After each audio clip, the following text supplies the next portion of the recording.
Lepo pozdravljeni. V delovnem studiu, tokrat s kolego, športnim novinarjem Miho Šimnovcem, gostiva Emo Kozin, najmlajšo svetovno prvakinjo v boksu in njeno ekskluzivno menedžerko Katjo Fašink. Lepo pozdravljeni. Hvala. Ema, od zadnje borbe je minilo pol leta. Kako je na vzorju še nov dvoboj? Trenutno ne, se pa predvsem posvečam zdaj na treningih stvarem, ki je težko delati med pripravami od tega, da sem močnejša, hitrejša, eksplozivnejša. V bistvu delam res, pa iščemo tam napredek, ker vem, da imam rezerve in se lahko zdaj posvetimo temu v miru, ker pač pred pripravo na borbo je to težko, ker samo gledaš nasprotnico, da sestavljaš taktiko, delaš tehniko in kondicijo, tako da zdaj pač se osredotočimo na te zadeve, ki jih lahko izboljšam. Kako pa gledaš na zadnjo borbo z norveško zvezdnico Cecilijo Brækhus, ki si jo na žalost izgubila? Tako kot po vsaki borbi, ne glede na to, je to zmaga ali poraz, najdem itak najprej ogromen svojih napak ali pa izgubljenih priložnosti, ampak si rečem, na sezadnje tisti večer sem dala vse, kar sem imela, tako da si nimam nič za očitati. Tudi izgubila sem v bistvu proti legendi ženskega profesionalnega boksa, in kolikor sem že takrat govorila, tako bom po moje do konca življenja govorila, da sem počaščena, da sem sploh lahko stopila v ring z njo, kaj šele to, da sem ji lahko parirala, in ja, v bistvu sem vesela za to izkušnjo in mi je bilo tudi veliko čast. Omenili ste, da je bila tudi ena od vaših vzornic? Ja, bila je v bistvu moja otroška oziroma že malo najstniška vzornica. Takrat, ko sem jaz prestopala iz amaterskega v profesionalni boks, sem seveda itak pogledala vse te borke, sploh tiste, ki so bile številka 1. Ona je bila tudi prva ženska, ki se je borila za Undisputed Champion, se pravi tista, ki je združila vse 4 pasove največjih organizacij, in tak njen imidž, njena tehnika, kako se je nosila v ringu in izven ringa, me je navdihovala. In ja, sem jo spremljala, nisem se pa mislila, da bom res zdaj lahko boksala proti njej. Kako pa spremljate zdaj konkurenco? Ameriška zvezdnica Claressa Shields je pred kratkim postala svetovna prvakinja še v težki kategoriji. Ja, spremljam, rada gledam ženski boks, tudi veselim se močnih borb. Ona je imela zdaj še kar težko borbo, se mi zdi. Sta se drugič pomerile s Frenčem, Cruzizan, in ne vem, se mi zdi, da je mogoče malo pokazala, tudi Claressa, bi rekla, svojih slabosti, čeprav jih nima veliko, se mi zdi pa mogoče priložnosti za njene bodoče nasprotnice. Ena taka nasprotnica bo zagotovo Lauren Price. Zdaj sta si napovedali, da bo do konca leta prišlo do dvoboja med njima. Ona je bila tudi olimpijska prvakinja do 75 kilogramov, in je pa tudi zdaj imela, mislim, da 2 tedna nazaj, težko borbo, tako zanimivo, res dobro borbo, ne glede na to, a gledaš samo ženski boks ali boks na splošno, je bil res dober fight, in v bistvu jaz se najbolj veselim tega dvoboja, da ga vidim med njima, in res držim pesti, da bo prišlo do tega. Katja, kako zahtevno pa je voditi kariero svetovne boksarske prvakinje iz Slovenije? Pa ali se kot menedžerka tudi srečujete s kakšnimi predsodki? Ne vem, s predsodki se nisva ravno srečevali v tandemu, kvečjemu je bila neka ženska pojavnost prednost, zato ker so pač sami moški, in potem, ko prideš na kakšen tak dogodek, kot sva bili mi dve povabljeni, in je tam 500 takih močnejših fantov z zelo glasnimi avtomobili, je pa kar osvežujoče tudi za njih, da je kakšna ženska figura vmes. Tako da to je zagotovo neka prednost. Upravljati oziroma menedžerirati Emo iz Slovenije je privilegij. Je lepo, ker smo vseeno manjša urejena država, kjer se naši svetovni prvakinji ne dogajajo take nepravilnosti, neustreznosti, kot se na primer Claressa Shields. v ZDA, ki je ikona ženskega boksa in tudi vsega, kar k tej industriji pripada. Sama osebno smatram, da je imela eno tako težko obdobje, ima v zadnjem osebnem času se odločila tudi za partnerja in potem jo je tudi 50 Cent zelo napadal. To so v Ameriki, imajo že eno tako komunikacijo, ki je že docela nehumana in naporna in po mojem ni mogla iti v ring tako spočita in pripravljena in zbrana, kot je. Tako da... Torej, ali lahko boksarka iz Slovenije uspe brez tujega zaledja? Zaledja iz tujine?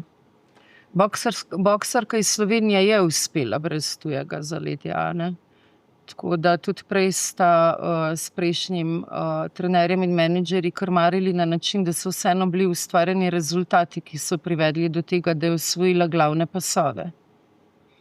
In v ringu se je nazadnje izjemno dobro, kvalitetno, dolgo borila z 3-kratno Guinnessovo rekorderko. In ko pogledaš celotno pojavo Eminega skoringa, Eminega tekmovalnega rezultatstva, lahko vidiš, da je izgubila samo proti 2 največjima boksarkama. Tako pa en remija, tako. Ja. In da je pravzaprav v tem svetovnem vrhu se vsakič znova zavemo, ko jo pokažejo, na katera mesta še vedno zaseda in kje je njeno mesto.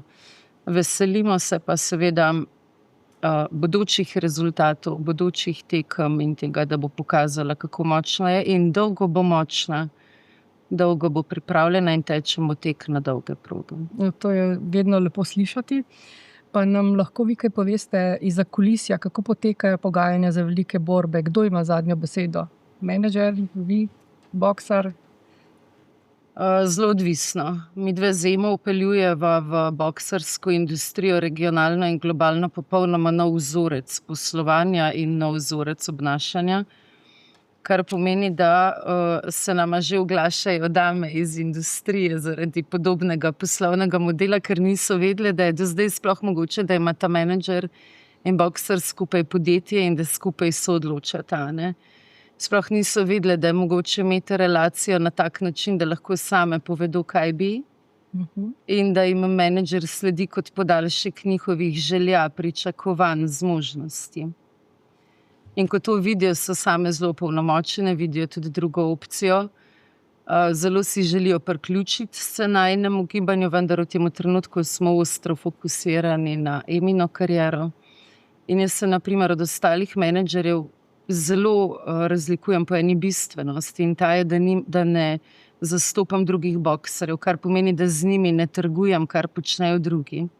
Torej ste ekskluzivno samo za Emo. In to je velika prednost, zato ker kadar se z boksarji trguje, pride mnogokrat do nepravilnosti ali pa nepravičnosti. In v tem primeru to ni mogoče in je tako tudi vsa ostala zainteresirana javnost, ki bi želela z nami sodelovati, potem vidi, da ne bova trgovala, ampak se bova pogovorila, na kakšen način lahko sodelujeva. Tako da je od situacije do situacije, da odgovorim celostno, odvisno, kdo pravzaprav odloča, ampak v tem primeru Ema samostojno odloča, kdaj bo šla v ring in s kom. Jaz in neprecenljivi sodelavec Janez pa se potrudiva, da pogajanja zvozva. In zadnja pogajanja so bila dolga, trajala so 3-4 mesece, izvajale so se predvsem v nočnem času, da sem hodila k Mesečar tiste dneve naokrog, ker se pogovarjamo z drugimi kontinenti in drugačnimi ljudmi. Mi smo tukaj regionalno vseeno visoko disciplinirani in bomo brez kakšnih substanc na sestankih ali drugačnih deviacij, pri njih pa je to drugače, to je drug svet, druga industrija in je temu prilagojena komunikacija ter pogajanja. Kaj pa v tej industriji bolj odloča? Športna forma ali tržni interes? Mogoče vseeno podoba športnika, torej da se ve, kaj se objavlja, kaj se ne objavlja. To odloča veliko, zaradi tega, ker gredo pregledati material, ker take podcaste, kot je ta, preposlušajo in želijo slišati, kakšna je naša strategija, kakšne bodo naše poteze. Tako da je ena kompleksnost. Celota. Ne? Pa se da v ženskem boksu na tej ravni dejansko samo živeti od tega? Ali so boksarke še vedno v neenakem plačilnem položaju, kot se recimo dogaja v drugih športih, in tudi glede pozornosti? Ne? Absolutno. Ne? Bom začela s pozornostjo. Pri nas bo 3-krat dnevno dobila pozornost deklica, ki bo naredila nekaj deviantnega ali ki je na nekem reality showu. Na svetovno prvakinjo se že v mediji ne bodo spomnili, pa bi dajali lahko krasno sporočilo mladim dekletom, da se da tako presneto dobro trenirati, da si najboljša na svetu, presneto dobro študirati, da magistriraš iz izvedbe novih modelov, ki jih priporočaš, ki si jih tekom študija spoznala, da se vse to da. Jaz sama osebno smatram, da bi to bil en krasen kontribut, da bi se mlade motiviralo, da je še vedno ena krasna pot in da si lahko najboljši med najboljšimi. Da, je še vedno, ne, tako. Cenovne plačila so pa vedno, o tem bo Ema malo kasneje, mislim, da več in bolj kredibilno je spregovorila. Ampak jaz sem kar ponosna na poslovni rezultat. Nismo se lotili niti sponzorjev, nismo pričeli z nikakršnim trženjem, ampak samo z lastno strategijo in ta strategija nas je v enem letu pripeljala do tega, da je Ema v zadnjem letu zaslužila več kot v celi svoji karieri. In to je bistveno. In v tem času mirno študirala in se pripravlja na življenje odrasle svetovne boksarske prvakinje. To je vedno lepo slišati. Da je pa vprašanje za obe, Ema, kakšni so vaši načrti za naprej in Katja, kje pa vi vidite Emo čez recimo 5 let?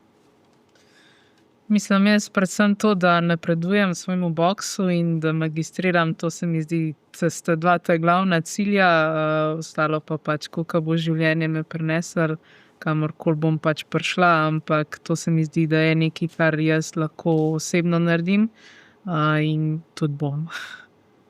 Katja, kje pa vi vidite Emo? Mislim, da bo v prihodnosti največja dilema, ali bo Ema še pod slovensko zastavo ali ne. Namreč jaz hodim toliko po svetu, čez nekaj dni gremo v Davos, kjer se srečamo najboljši komunikatorji vsega sveta. Med njimi so seveda šefi komunikacije raznih kraljev, princev in dimenzij, ki so nam tukaj malenkost bolj tuje. Vendar to so krasni, naklonjeni ljudje, ki na nek način prepoznavajo stiske majhne države, ki je nenaklonjena Emini industriji. Namreč tukaj je vse res odvisno od samoiniciativnosti akterjev na trgu, ki se morajo zelo povezati, da lahko te tekme finančno zvozijo. Država kot sama je preslabo naklonjena, Ema ni zaposljiva ne v vojski, ne na policiji, ker spada spet v neko tretjo kategorijo. Tako da, če ne bomo nekako uspeli v naslednjih letih enega takega konsenza, ki bo vreden imena svetovne prvakinje in te teže, ki jo ona tudi doprinaša nazaj državi, bo treba pogledati po ekonomsko oziroma finančno prijaznejših možnostih za njo. Zdaj, da bi nekako na dolgi rok vztrajali in organizirano deprivilegirali tega, da pride do nekega pravega zaslužka in podpore, nima smisla. Vsi obema izjemno radi Slovenijo, mislim, da na potenco krat 100. Njen brat in moj sin sta bila hkrati v vojski, mislim, da večje ljubezni do države kot družine ne moramo pokazati. Ampak bi si pa želeli vzpostaviti en tak dialog, da bo država vsaj približno minimalno za ene stvari, ne bom rekla poskrbela, ampak tržno vzajemno sodelovala s športnikom, ki lahko v državo veliko dobrih pozitivnih učinkov prinese. Ne bom nikoli pozabila, ko smo Dejana Zavca pričakali na slovenskem letališču in je prišel takratni minister in je rekel, zate imam samo kovanec za darilo. Ko si nekaj časa v enih državnih vodah, vidiš, da se da prinesti marsikaj drugega kot kovanec. Tako da je vse odvisno tudi od osebnih naklonjenosti. In preferenc do določenega športa. In preferenc, da to ne postane neka fragmentirana športna industrija pri nas, kar v tem trenutku je, ampak ena celota, ki nam lahko prinaša veliko. Če mi boks razvijemo, mi moramo vedeti, da imamo v Sloveniji izjemne prvake v boksu. Poglavarja sta Zavec in Kozinova.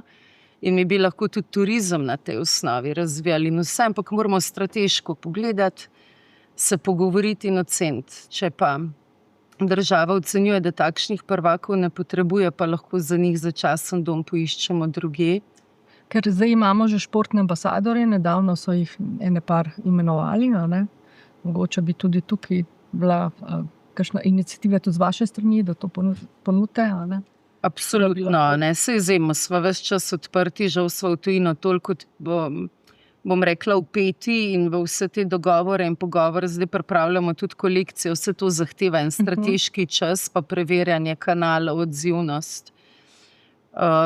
Ko bomo želeli neko intenzivnejšo medijsko prisotnost, se bova tudi organizirali na tak način, da bo Slovenija prepoznala. Ampak res bi pa bilo enkratno, glede na to, da posvečamo po 2-3 ure programom puncam, ki se tržijo preko OnlyFansa, ki se tržijo preko raznih platform in da posvečamo, če posvečamo vsem različnostim, potem dajmo še posvetiti pozornost temu, kar je prav in temu, kar je bistvo, da se še vedno od mladega človeka pričakuje, da je aktiven državljan, da je športno aktiven, da študira, da se uči, da je odgovoren. In to je promocija tega, ne? To je bistvo. Nič ne bo škodoval, če bo Ema ambasadorka kakšne kozmetične znamke, pa bomo dekleta učili, da se narava ohranja z 2-3 kozmetični produkti. Da lepa dekleta ne potrebujejo veliko, še najmanj kakšne estetske popravke in tako. Dolžni smo mladini pokazati na drugo pot, ki jo kažemo in na veliko promoviramo v zadnjem disruptivnem času. Ema, ste že kdaj razmišljala, kaj po koncu vaše kariere bi vas zanimalo, bolj podjetništvo ali trenerstvo? Se vidite v vlogi trenerke? Imate veliko izkušenj? Mislim, ja, kot v vlogi trenerke, ampak mogoče malo bolj rekreativno, ne toliko resno, zato ker je težko v tem biti. Na vsezadnje to pomeni, da si trener samo za unih par ur na dan, ampak da hodiš na tekme z njimi, da moraš v bistvu res biti povezan s svojimi varovanci in biti, ne vem, se mi zdi včasih tretji starš. In ja, mogoče, če bom kdaj imela kakšnega tazga varovanca že, ampak se mi zdi, da se bom vseeno več posvetila svoji družini in predvsem to bom videla, koliko bo pač ljubezen do boksa vztrajala, bom jaz tudi z njim vztrajala. Drugače bi pa predvsem rada delala nekaj številkami, ali bo to podjetništvo, ali bo to mogoče aktuarstvo, glede na to, da ga študiram, ali bo kakšna druga zadeva. V glavnem, jaz sem tak človek, ki se lahko hitro stvari naučim, ki me zanima več različnih zadev in ki se mi zdi, da lahko se hitro navadim in v bistvu se mi zdi, da sem zelo dobra na več področjih. Kako zdaj potekajo vaši treningi? Trenutno jih imam približno malo manj, kot takrat, ko imam priprave, kar je predvsem logično, zato ker ne rabim taktike sestavljati. Kot sem rekla, ti treningi so malo bolj skoncentrirani na določene zadeve, usmerjeni ali hitrosti, ali eksplozivnosti, ali moči. To se itak dosti rotira. Tudi itak, kar se tiče bokserske tehnike, kakšne stvari zdaj lažje popravljam, kot potem. Tako da ja, treningi so še zmerom naporni, včasih se mi zdi mogoče, da je več za glavo, kot za telo. Sploh, ko delaš na hitrosti, moči, moraš dosti imeti pavze, kar nisem navajena, pa bi mogla biti, ker takrat, ko si spočitlo, daš 100%, takrat, ko si že načet, pa težko prelezeš do 80, kaj šele do 100. Tako da ja, se tisto mogoče učim. Kdaj sem premalo potrpežljiva za to, ampak se zato imam trenerja, da me drži nazaj oziroma spodbuje takrat, ko moram jaz dati vse od sebe. Da pa lahko pričakujemo vaš naslednji dvoboj? Ja, bomo videli, kot je rekla tudi Katja, ne samo to, da so dolgi ponavadi pogajanja, navsezadnje najrajši bi, da si želim, da bi bilo v profesionalnem boksu tudi tako, da bi rekel, takrat je ta pa ta turnir, lahko se tja prijavиш do te kategorije, one vse bojo tam, pogledaš lahko vse in se boriš do konca, kjer zmaga. Nažalost tega ni. Je tako v amaterskem boksu, ampak kot sem jaz že večkrat razlagala, amaterski boks in profesionalni boks je skoraj tako kot šprint in maraton. In jaz sem pač vzdržljivostni športnik, ki preferira maraton, neko daljšo tekmo, kjer moraš spreminjati taktiko iz runde v rundo, kjer velikokrat pač zmaga tisti, ki obdrži več moči, je bolj z glavo skoncentriran, in ne vem, to pač preferiram, ne bi pa z veseljem imela več turnirjev, ki bi vedela točno in si lahko obkrožila, kjer mesec bom kje v kateri državi tekmovala, ampak žal pač v profesionalnem boksu ni tega. Kako daleč ste pa z magistrskim študijem aktuarstva? Ja, samo še nalogo moram napisati in jo zagovarjati. Izpite sem vse naredila, tudi sem kar ponosna, sem lepe ocene dosegla. Kar se nekako vidi tisto, kar je meni zanimivo, se potrudim in tudi sem uspešna pri tem. A temo naloge že imate izbrano? Ja, temo imam, sicer delam primerjavo modelov napovedi umrljivosti, delala bom verjetno z starejšimi podatki, da lahko primerjam modele med sabo, nekaj iz Slovenije, nekaj iz tujine. Take zadeve, ki se mi zdi, da so splošni publiki lahko zanimive, ampak hkrati nekako spadajo v moje področje aktuarstva. Kako pa se ozirate na dosedanjo kariero? Jaz sem ponosna, včasih gledam tiste svoje pasove, pa si rečem, sem veliko že dosegla, pa v bistvu, da nekako ne čutim tistega pritiska, ja, nekaj moram še narediti, ker vem, da sem že to dosegla in da je pač v bistvu samo moja ljubezen, moje vztrajanje pri tem tisto, kar odloča, ali hočem še tekmovati ali ne. In ne tisto, da glede na to, koliko let sem že tala, da rabim iskati ali pa dobiti neke uspehe, ker jaz te uspehe že imam, borila sem se z najboljšimi na svetu. Eno, ki je že zdaj legenda, ki je končala kariero, in ena, ki bo po moje šla v zgodovino kot najboljša vseh časov, in se mi zdi, da lahko je, ne vem, če je 5 takih bork, ki lahko to reče na svetu. In ja, to bi rekla tudi, da je moja kariera bila že polna, hkrati sem šele 27 stara in vem, da lahko, če želim, seveda je lahko nadaljujem, če ne, lahko mirne volje in mirne vesti rečemo, dosegla sem ogromno. Težko bo kdo v Sloveniji še to dosegel, ne zato, ker ne bi bili dobri, ampak zato, ker se ti mora toliko stvari poklopiti. Jaz si želim, da bi kdo tudi to osvojil ali pa me celo presegel, ampak je realno izjemno težko. Jaz sem tudi na voljo vsakemu, ki bo porabil kakšen nasvet ali pa karkoli, kakšen kontakt. Je pa pač, ja, tako, kar rečem iz prve roke, je izjemno težko od bokserja in moraš imeti pravo ekipo za tabo in tisti, ki te nekako postavijo na prvo mesto takrat, ko te morajo. Ali se potem spogledujete že s koncem kariere tudi? Kot sem rekla, jaz sem tak človek, ki se zelo lahko prilagajam. Če bom jaz začutila, da ni to, bom pač prekinila. Je pa pač nekaj, jaz hočem želeti kariero nekje, ki vem, da sem pač naredila, kar sem lahko, in da pač imam nek nov cilj, ali je to druga kariera oziroma nekaj pred sabo. Kateri je bil najsrečnejši trenutek kariere? Zagotovo to, da sem osvojila VBC in VBO naslov svetovne prvakinje, ker sta res dva izmed največjih organizacij v profesionalnem boksu, ki je res že težko priti do borbe za njih, kaj šele jo osvojiti. Včasih se mi zdi, da smo imeli skoraj več sreče kot pameti takrat, da smo prišli do te borbe, ampak da sem osvojila, je bila pa pač glavna moja sposobnost oziroma to, da sem najboljša od pač takratne tekmice, in tisti je bil res vrhunec moje kariere, vse do sedanje, in bi rekla, da to si bom zapomnila, s tem bom pač vedno živela s ponosom. Kaj pa največje razočaranje morda? Največje razočaranje takrat, ko ti 2 leti treniraš, garaš, ker ti skozi govorijo, da bojo tekme, pa jih ni. Tako da to je večje razočaranje kot kjerkoli poraz.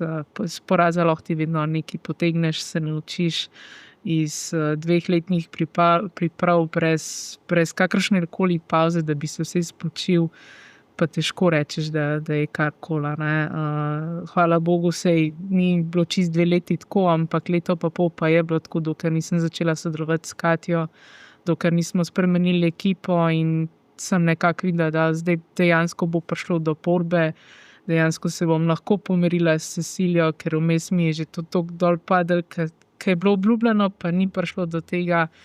Tako da ja, takrat je bilo res tako težko obdobje zame, ampak sem vesela, da je mimo, da sem prebrodila in da smo obrnili čist kontra potem v situaciji. Pa še Katja, kakšna pa je vaša osebna ambicija v športnem menedžmentu? Ostati v boksu ali širiti na druga športna področja? Jaz sem v boks tako intenzivno vpeta zaradi teme, tako da bom v boksu, dokler bo Ema aktivna, tudi jaz aktivna. Ampak v tem času bo njena znamka tako zrasla, da bova takrat, sem prepričana, obe z eno nogo v družinah, z drugo nogo pa v blagovni znamki, ki jo sedaj pričenjava ustvarjati. Kaj je bila pa vaša najtežja odločitev doslej v tem športnem menedžmentu? Je bila sploh kakšna zelo težka? Da, ena pa res. Je lahko Lahko zaupate? Upam, mislim, da ja.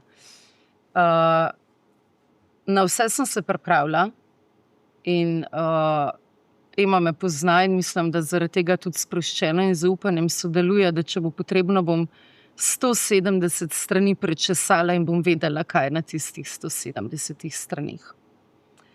Vendar, ko smo podpisovali dokumente in ste šli Ema in Cecilija v ring, in ko sem videla številko, torej da v primeru, da Ema v ringu umre, dobi družina 50.000 evrov, torej še manjši zneski za poškodbe. Takrat, če ne bi bila borba že res nujna, dogovorjena in tam bi najverjetneje zaustavila tudi z namenom lekcije za druge. V istem tednu ali pa teden predtem so moški v isti industriji boksali za, 10, 11, 12 milijonov. Njihovi zneski so čist drugačni. Telo ženske boksarke, ki pride v ring, je pa 50.000 evrov. In ko smo mi sedeli tam za tisto mizo, ko sem jaz že itak, jaz sem krizna komunikatorka in moje delo je, da opazujem procese in s procesi tveganj tudi upravljam. In če je pravila ene organizacije, da se zberejo rokavice, bi se morale po mojem skromnem laičnem mnenju hraniti tako, da se jih vidi, ne da ti ne veš vmes, kje so rokavice. In take malenkosti, podrobnosti, ki mogoče niso malenkosti. No in v tistem trenutku, ko smo te listine podpisovali, sem se umaknila za 2 sekundi, zato da sem tiste 4 solze jeze spustila ven, potem sem pa nazaj prišla. Ampak to je tudi mogoče iz enega tega mojega, ne bom rekla materinskega pristopa k menedžmentu, ampak človeškega. Če si ti menedžer, ki od tega živi, ti boš absolutno svojega klienta bacil v ring za majhen denar in tebi bo vseeno, kakšen bo prišel za tem ven. In v boks industriji se pojavljajo hude sporne prakse, kjer se ljudi izkorišča na zelo kompleksne načine in spušča v ring